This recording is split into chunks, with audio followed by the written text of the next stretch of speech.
Hello there and good evening from wherever you're watching us from. This is Lookuptv. I'm Nancy NELIMA, and in the next few minutes I'll be bringing you up to speed with stories that are making headlines today across all of 47 counties and beyond.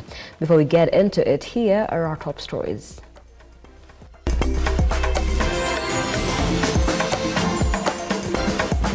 Tonight on Lookuptv, Education CS Ezekiel Machogu launches 2023 placement portal amid funding puzzle. Director of Public Prosecutions to recommend inquest into Jeff MWATHI'S death. 4 people arrested in LSK fake lawyers crackdown in Nairobi.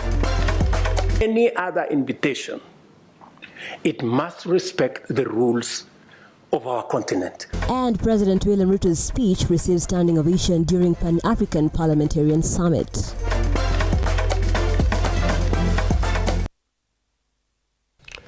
Once more, welcome to the broadcast. This is Lookuptv. You can catch this live stream across all the social media platforms. Lookuptv on Twitter, Lookuptv on Facebook, and Lookuptv on our YouTube channel. You can also let us know where you're watching us from using the hashtag Lookuptv.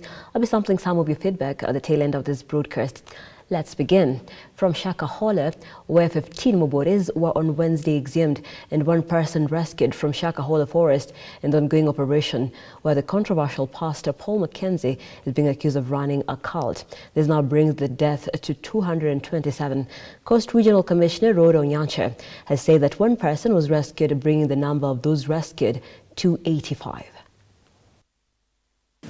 Na ile timu ambayo inahusika kwa kuwatafuta wenzetu pale kichakani imeweza kumwokoa mwanaume mtu mzima akiwa kwa hali mzuri. Ile timu ambayo inahusika kwa mambo ya kufukua mili imeweza kufukua mili 15, na pia ile timu yetu ya kutafuta watu pale kichakani imeweza kupata mwili moja. Kwa hivyo leo tuko na mili 16. Wale ambao tumeweza kuwakamata bado wanabaki 31, na kuna mtu mmoja leo amekuja kwa center na kusema kwamba anatafuta familia yake. Kwa hivyo wale ambao wameweza kufika kwa center yetu na kuripoti ama kupeana ripoti kwamba wanatafuta wenzao wameweza kufika 611. And now to some education matters. Over 173,000 students who sat for their Form 4 examinations last year can now select their courses and their institutions of choice in the Kenya Universities and Colleges Central Placement Service portal after Education CS Ezekiel Machogu launched the exercise today. As Ian Keitani now files, the placement exercise kicks off barely 2 weeks after President William Ruto launched a new funding model for universities. Patience is the road to wisdom. After a long wait, students who sat for their national examinations last year will kickstart their bid to further their studies to universities and various TVETs across the country after the placement portal was opened today. Education Cabinet Secretary Ezekiel Machogu today launched the exercise with over 173,000 students expected to join various universities through the placement process, expected to be done across all Huduma centers in the country. The exercise kicks off barely 2 weeks after President William Ruto launched the new university funding model that will aid different students according to the degree of their needs. The plan set to kick off in September. The new model of funding higher education to be implemented effective this academic year 2023-2024 will commence with a new cohort of 173,127 students joining universities and 145,325 students joining TVETs.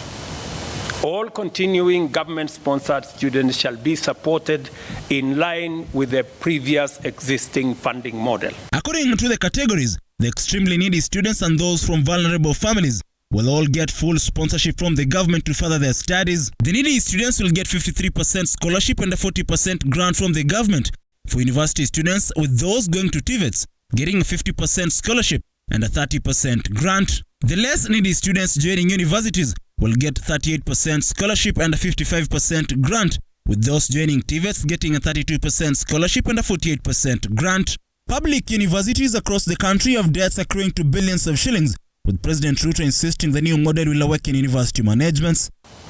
With the new funding model, universities and TVETs will be motivated to raise additional resources and to enhance the quality of education so as to attract more students.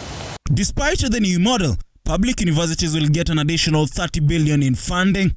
In the financial year 2022-2023, Kenya shillings 54 billion was allocated to university education, both as grant and as loans.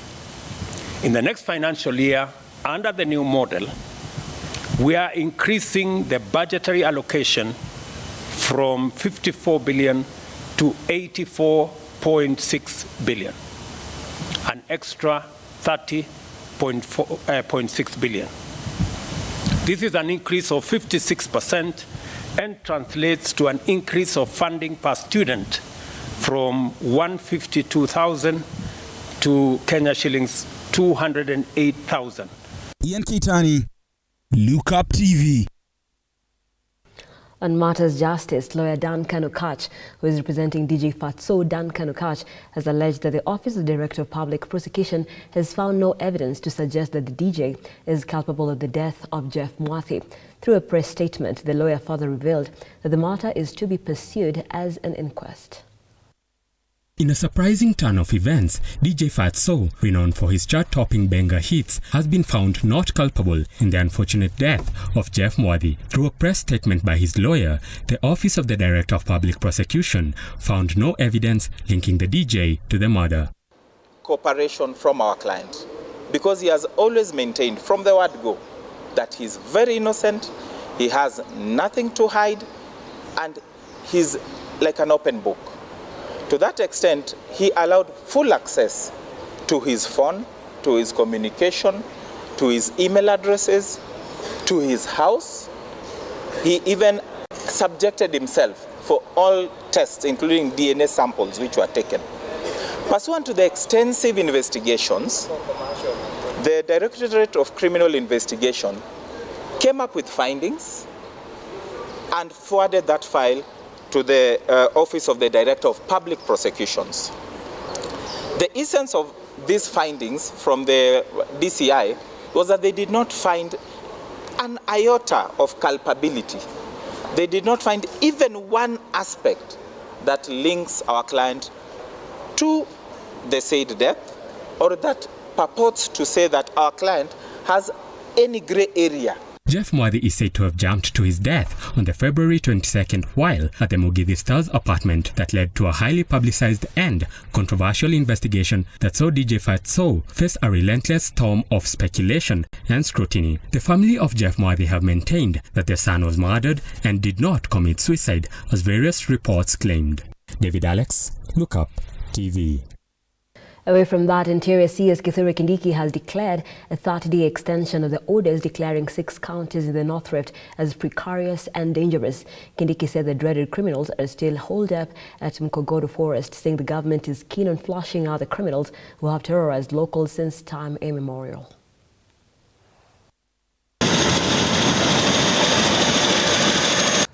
Nimekuwa hapa Laikipia siku ya leo kwa sababu nilikuwa nataka kuona mahali tumefika na hii operation yetu, operation Maliza Uhalifu, ambayo inaendelea katika kaunti 6 ikiwemo hii kaunti ya Laikipia.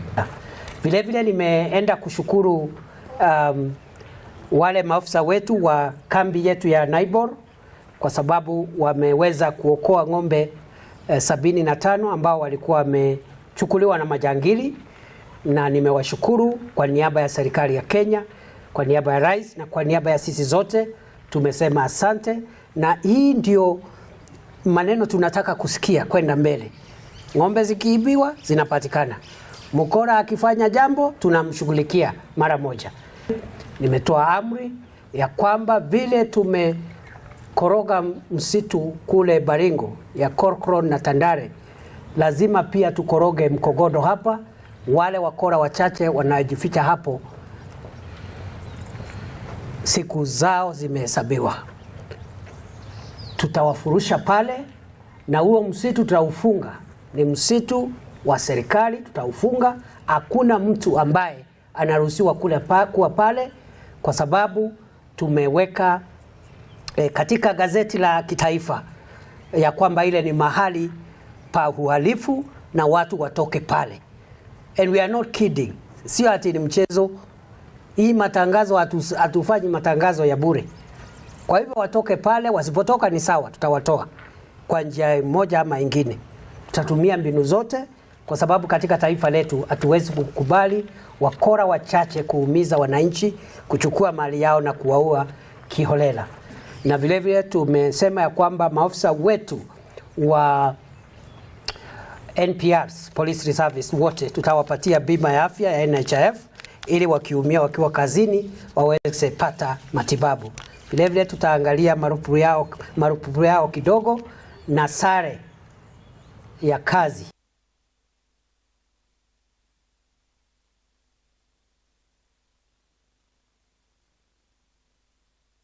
Now, the Law Society of Kenya, LSK, has launched a crackdown against fake lawyers in the country. Speaking during a press conference in Nairobi, led by LSK President Eric Theuri, the lawyers stated they have already arrested 3 of them and taken them to police station for more action. LSK has, however, opposed some proposals in the 2023-2024 financial year budget. While addressing the press conference at the Supreme Court buildings on Wednesday, to announce to you the launch of an countrywide crackdown on masqueraders and quacks. Law practitioners under the Law Society of Kenya, LSK, declared a crackdown against fake lawyers who engaged in law practices without the necessary requirements. Out there, masquerading as advocates and offering legal services to unsuspecting members of the public. Led by the LSK President Eric Theuri, that they have already arrested 3 suspects in connection to the act, stating that the crackdown will continue countrywide in order to flush out quacks. We have taken the opportunity to raid down a few offices which we had received complaints from members of the public as well as members of our society, and we have nabbed a few. We have taken them to the police station where we shall open proceedings against them. Let this be a warning to anyone out there, anyone who does not hold a practicing certificate, that members have complained and we are not ready to share our bread and butter with people who don't have licenses to practice as advocates. The society has cautioned law students and other law practitioners against representing their clients in court. We have done a letter to Cliff Umbeta for practicing without a practice certificate. We are waiting for him to respond to that letter, and after the response of that letter, the appropriate action will be taken. As you are aware, he paid for his practicing certificate later while he had been appearing in court prior to having a practicing certificate. So that is an issue that we are handling. We have seen around the country so many people have been arrested, and therefore we are sending a very stern warning to anyone out there that henceforth we are taking all the relevant measures to ensure that the legal practice in Kenya is protected. LSK has also opposed some proposals in the 2023-2024 financial year budget, stating that they are harmful to Kenyans. Yes, the Law Society is preparing a memorandum in response to the proposals that are contained in the finance bill. There are some proposals which we think are extremely harmful. There are some proposals which we think go against the law and even previous decisions by the courts. So we will be making a memorandum, or rather submitting a memorandum to Parliament. We hope that Parliament will consider our memorandum and do the right thing. Shadrack Kareria, Lookuptv. And it is now clear the bipartisan talks will adopt a hybrid approach to negotiations aimed at addressing issues of concern tabled by the government and the opposition teams. Speaking after a lengthy consultation session at Bomas of Kenya, the team says the discussions will heavily tap into the support of Parliament on funding, while also inviting experts to provide directions on contentious issues. With the reconstitution of the IEBC, a concern that cuts across the two sides, the team has formed a subcommittee consisting of 6 members to spearhead discussions from Tuesday next week, when the talks will resume.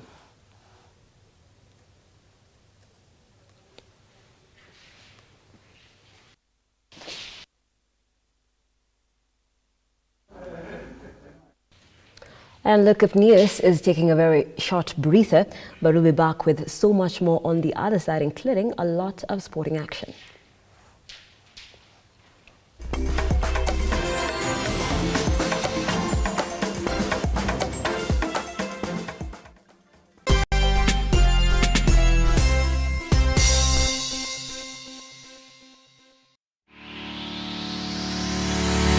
Hi and welcome to Diaspora Fusion. Today we are at Sarit Expo Center and we are about to take on the Tourism Expo. My name is Bernard Itabete. My name is Isabella. My name is Anne Rabar.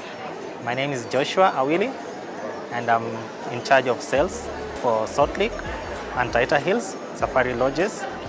Corporate sales manager at Sarovo Hotels. I am a guest relations at Reef Hotel, Mombasa. Yeah, I work for an Egyptian. Yeah, I'm the marketing manager. Here you get all players in the industry, from hotels to lodges to even airlines. You name it, we got it.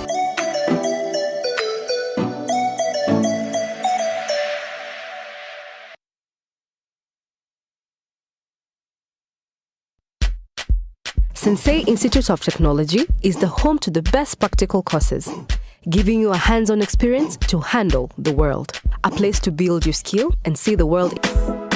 For you to join us, ensure you have your national ID card and be ready to enjoy the ride. Sensei College, my skills, my future. Leo hii ndani ya Lookuptv mambo ni bamba, mambo ni safi.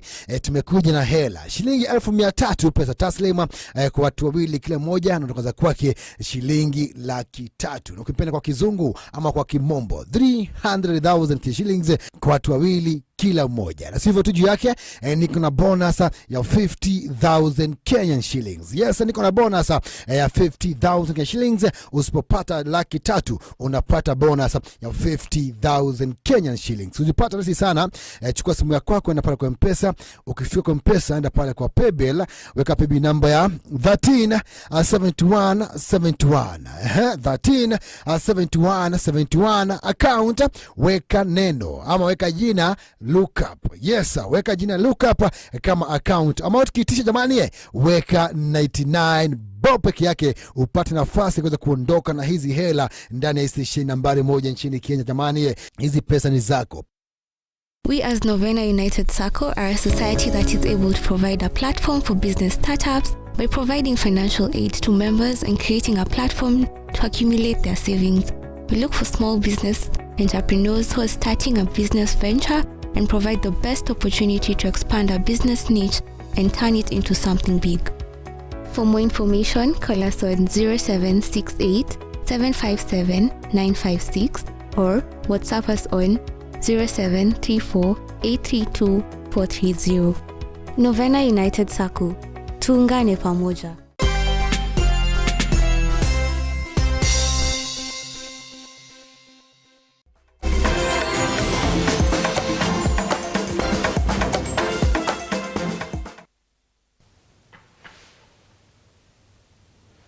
Welcome back. Thank you so much for staying with Lookuptv. This is Lookuptv. I am Nancy NELIMA, and let's continue.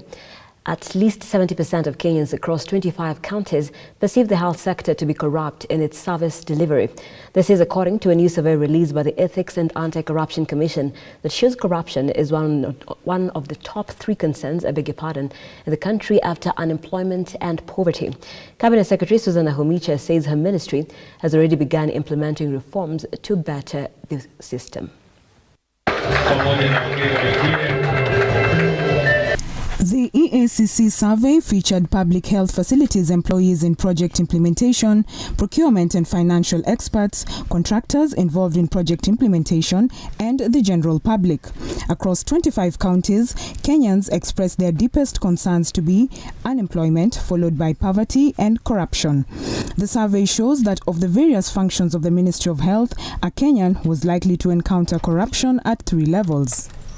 The tendering stage with favorism standing at 41.4%, project implementation with a bribery rate of 30.6%, payment of substandard works at project closure 32.2%. The Ministry of Health continues to attract negative perception with financial management procedures recording a high percentage of unethical conduct. 33.1% of the respondents is the corruption threshold when health officers are estimating the cost of projects. The verification process, malpractices stands at 17.8%, and adherence to the laws and regulations a paltry 13.6%.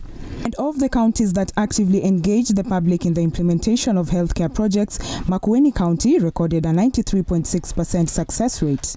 Kisumu County coming in second with 83.3%, Migori County recording 81.3% success. Just 3 days after the Ministry of Health was thrown into the limelight over the KEMSA purge, Cabinet Secretary Susan Nahumicha now says she has already begun cleaning house. So internally, we have made the suspension based on their involvement at that level. However, I personally wrote to EACC and they have come to do a thorough investigation. Should they find that my name is anywhere or I have been involved in any way, I believe your question then will come in handy in terms of knowing what I will do. The EACC today has made recommendations to both the county and national government to come up with measures to curb corruption in government offices. And could the perception by Kenyans on the Ministry of Health improve in coming days following the President's broom sweeping across the Ministry of Health? Audrey Cherotich. Thank you, Audrey, for that story. Now, President William Ruto has called for Africa to have permanent representation in the United Nations Permanent Security Council. While addressing the Pan-African parliamentarians, President Ruto said the current permanent membership of 5 countries is discriminatory in nature and puts Africa at a disadvantaged position while discussing matters of international concern such as climate change. And as reporter Henry Tende now files, Ruto has challenged Africa heads of state to be at the forefront in finding home-based solutions to problems facing the African continent. How are you? Addressing the Pan-African Parliamentarian Summit in South Africa, President Ruto says the current composition of United Nations Security Council discriminates largely the African continent and denies Africa the ability to engage their counterparts from the developed countries in matters of global interest. President Ruto now wants this to change. The discursive profile of the continent has too often been focused on the challenges and the difficulties we face and the assistance we need in a way that depicts us as chronically subordinate, eternally vulnerable, and perpetually incapable. The head of state insists the time has come for Africa's voice to be respected and given equal priority in global dialogue such as climate change talks. All we are saying is we are coming with our assets, come with investment and technology, we meet halfway and everybody wins. Africa greatly relies on foreign aid to fund various development projects. President Ruto has implored the African heads of state to build their capacity to ensure they are self-reliant in running their own affairs to earn respect globally. The budget of African Union, to a good extent, is funded by development partners. What does it say about our ability to make our own decisions? It is said, he who pays the piper calls the tune.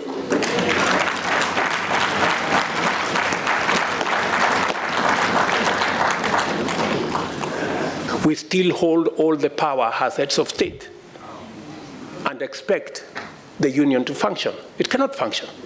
We have to donate some of the power to the collective authority of the union. Additionally, the head of state has reminded the African Union the power that lies in the continent's ability to generate home-based solutions to major problems such as climate change. The clearest path available to humanity, not just to us, available to humanity, is to relocate global industrial production capacity to Africa and therefore meet Africa's as well as the world's growing demand for goods and services in a green-first manner that also enables the continent to leapfrog the industrial development path taken by the global north. With Africa relying on younger generation to run the economy, President Ruto says the continent must invest heavily in projects that generate adequate employment opportunities for the youth. Africa's leaders can energize our economies and inspire the people with a new vision centered on investment and growth, which is in harmony with our planet. We will also make it possible for our economies to meet the needs and fulfill the hopes of a young workforce, which grows at an annual rate of about 30 million young people in our continent, requiring us to generate millions of decent jobs every year. Henry Tende, Lookuptv.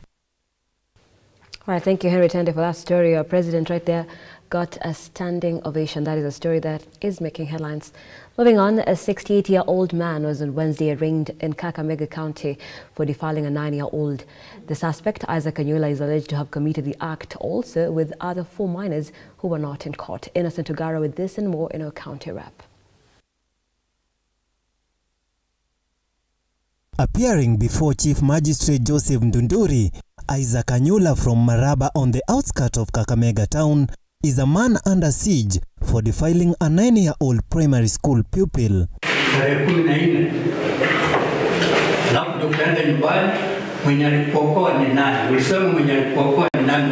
Meanwhile, Turkana Governor Jeremiah Lomorukai has asked the government to intervene and return 32 Kenyans jailed in Uganda by the military court after they were found guilty of possession of illegal weapons, leading them 20 years imprisonment. Tunataka kurudisha watu wetu, iwe wakati nyazi ipo ama wakati nyazi hakuna. Tunataka watu wetu wakuje watumie nyazi yao ya Turkana, watumie maji ya Turkana. Mateso yale tunapata Uganda, mimi kama gavana wa Turkana sijafurahia as a person, because ile mambo ilifanyika juzi, our people waliwa, and that is the position of things. Na result zile tunapata ni watu wetu kufungwa. 34 of my own, even most of them are my relatives. Wote wako kwa jela ile mbaya. And in Nakuru County, matatu drivers have threatened to hike bus fare if the economic situation in the country continues to escalate. This is after fuel prices were increased last week, with the situation expected to add salt to an injury if the finance bill is approved by the parliament. Tunalilia serikali iangalie mambo ya koti ndio uchumi rudi tuweze kulipa hizo koti, kwa maana hata biashara yote imerara. Ukiangalia hali ya kubeba kwa matatu, kubeba kwa gari dogo imekuwa chini sana ya mambo zote. Tunalilia serikali kwa kupenda kwa serikali, kwa maana tuliipenda na tukaichagua, iangalie masilahi yetu ndio tuweze naye sisi kulipa koti. Ile kitu kidogo tunapata ndio tuweze kulipa koti. Ikiwa biashara hakuna, wale wadogo, wale wa gari dogo, sisi watu ya matatu, wale watu tunabeba, hawatulipi nauli ya kutosha mafuta yenye tunawabebea. Hii gari dogo, wale wabai wako na gari dogo wameziweka zote, kama sasa unaweza kutazama zimejaa zimera. Innocent Ogaro, Lookuptv. And on the business front, residents of Isiolo and neighboring counties will soon be able to enjoy an operational export arbiter following the intensified reconstruction of the facility after the county governor Abdi Ibrahim provided 200 million shillings and a further 450 million shillings from the World Bank to ensure the arbiter will be up and running in the coming months. The facility, whose construction began in 2007 courtesy of the national government, had been stalled due to financial constraints after being handed over to the county government. Mimi pia nataka kuambia contractor ambaye anafanya kazi ya kichinjio, anafanya kazi mzuri, anafanya 24 hours, lakini lazima afanye nini? Double is what? His effort, and in the next 2 months, by end of July, tunataka hiyo abatua ikuwe inafanya nini? Kazi. Watu wa Isiolo waweze kupata kazi. The facility reconstruction will see the drilling of 4 boreholes to supply enough water, the expansion of the cold rooms, and the state-of-the-art wastewater treatment plan. Meanwhile, the Deputy President Rigathi Gachagua has today presided over the launching of fishing boats acquired in partnership with European Union under the Go Blue project. Speaking in Mombasa, the Deputy President stated that the project contributes to the bottom-up economic transformation agenda through empowerment of local fishermen. It is an important development since April 19th when we flagged off the first batch of 8 in Kwale. With these projects, we unlock the potential of large sea opportunities in coastal urban centers for sustainable and inclusive economic growth. This will result in creation of employment while conserving and sustainably using the coastal and marine environment, as well as promoting effective and integrated maritime governance. Your Excellencies, I take note that some of the key activities in the project, this project is undertaking are aimed at accelerating sustained, inclusive, and sustainable economic urban coastal growth. This is an important component in job creation, especially for the youth and women through skills and value chain development. Also, 4 slaughterhouses have been shut down in Bungoma due to the poor situation of waste management, following an operation launched by the environmental conservation organization NEMA in search of slaughterhouses and industries that have not complied with environmental protection procedures. For the facilities that are being owned by the county government of Bungoma, that's the slaughterhouses, we have found them to be non-compliant as far as water regulations 206 are concerned.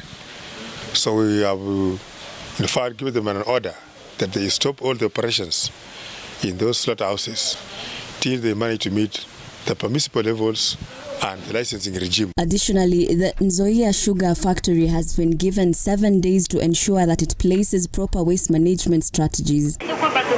Last but not least, preparations for the Nanyuki ASK show are in top gear in Nanyuki town, where the exhibitions are set to be held after 3 years since the outbreak of COVID-19. The event, set to be held on 24th to 27th of this month, will be a great opportunity for farmers all over the country to get a learning platform to improve their agricultural skills. Reporting for Lookup News, Juliet Chepkoech.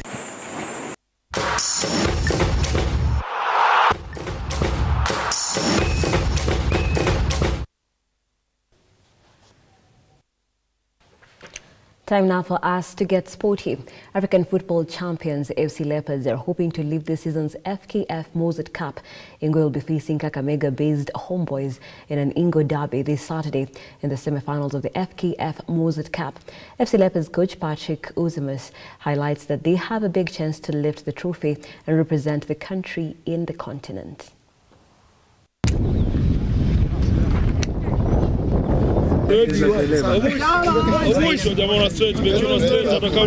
This semi-final, can you give the chance and the opportunity to go in final? And it's the shortest way to play continental, you know. So that's why for the league we cannot accept anything anymore. So that's why we prepare this game the last 3 weeks, and now we are 3 days before this important game because we know that it's a do or die. So the team who will perform well and win on Saturday will go to the final, and that's our target.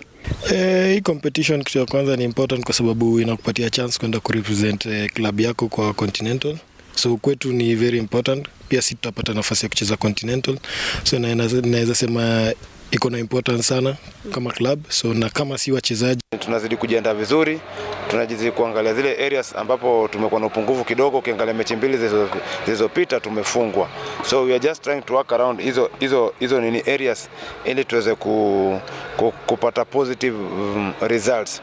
Ukiangalia wapinzani wetu FC Leopards wamekuwa na good run, ni timu nzuri, na nikiangalia vizuri nadhani wameset orders katika house yao. Nadhani kuna utulivu sasa. Nikiangalia kuna wachezaji wao walikuwa wapo, wamerudi na ni wachezaji wazuri. Tumejipanga vile tunaweza kwa hiyo semifinali. Hiyo ni tofauti na league, na imaanisha ati approach kama game nyingine. Tunaenda na kila kitu tuko nayo kwa sababu hiyo ni finali. Kwa hiyo tournament tushacheza finali 2 ndio tufike hapo, na si malengo yetu ni kurepresent Kenya kwa hiyo Confederation Cup.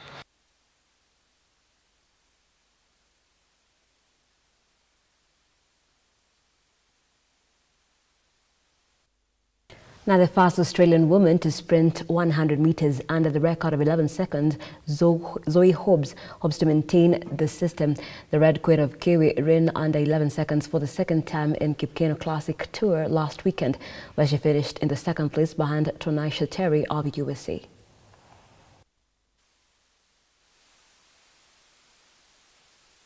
It feels really good because I've only done it once legally, so to do it again, it's nice to see that consistency, and I just hope to build on it again leading into World Champs at the end of the year.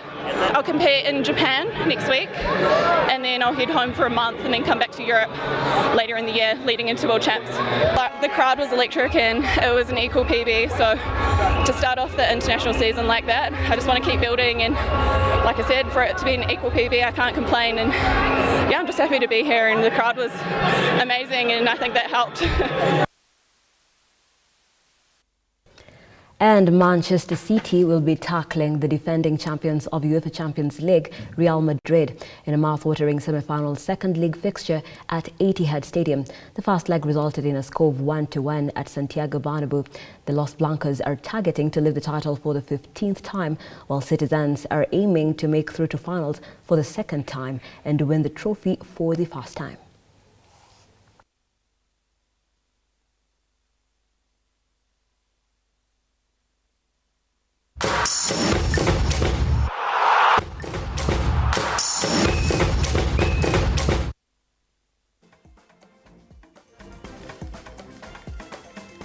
And that's it from us here on Lookup News. But just to bring you up to speed with what has been happening today as well, that is not covered in our news items, is controversial sugar that